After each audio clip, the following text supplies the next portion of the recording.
You and I know of this collectible called the pop vinyl. It begs no introduction, really. I mean, it's everywhere, just like Rule 34. And Funko, the company that created these toys, has made stylized figurines of every single character from nearly every single movie, TV show, game.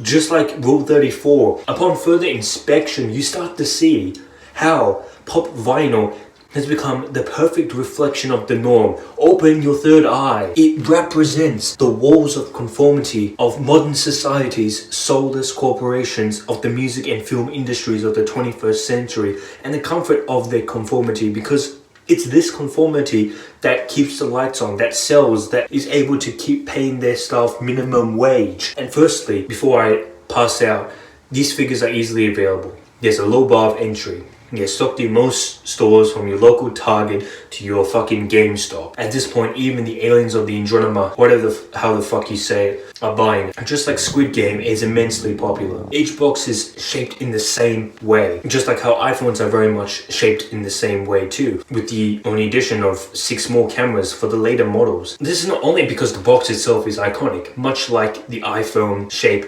as well, but also it represents, as I said, the walls of conformity found in our own society and in the music and film industries. If you don't believe me, just take a look for yourself. Go to your local cinema, see what movie's on. It's probably the superheroes, isn't it? Turn on the radio, hear what comes on. Can you tell song from song, or does it all sound the fucking same? That's the conformity I'm talking about. That's what's taking precedence as we as a species has rapidly moved into the 21st century, and is perfectly conveyed through the pop vinyl boxes. Each box is shaped in the same way. It's good for stacking them up on the shelf so you can bring your friends down to your mother's basement, show them your collection. But also it shows that Funko, all they have to do really is just repackage the box. They don't even have to change the 4 corners really. They just need to make the graphics match the show, movie, game, slap the logo onto it, and then voila, it's a whole new Funko product. And it very much mirrors today's music industry, cut and paste business, which does indeed sell, don't get me wrong. This is not to say that there are many musical artists out there that experiment and do change the game, but mainstream wise, it's just a broken record at this point. And it's the same with superhero movies, or movies in general, I guess. And I'm totally fine with, superhero movies and their existence. I think the best superhero movie, perhaps of all time, has got to be the Sam Raimi trilogy. It's just been a trend recently for the big Hollywood studios to churn out this type of superhero blockbuster flicks almost every single year at this point. Why? Because churning these stuff out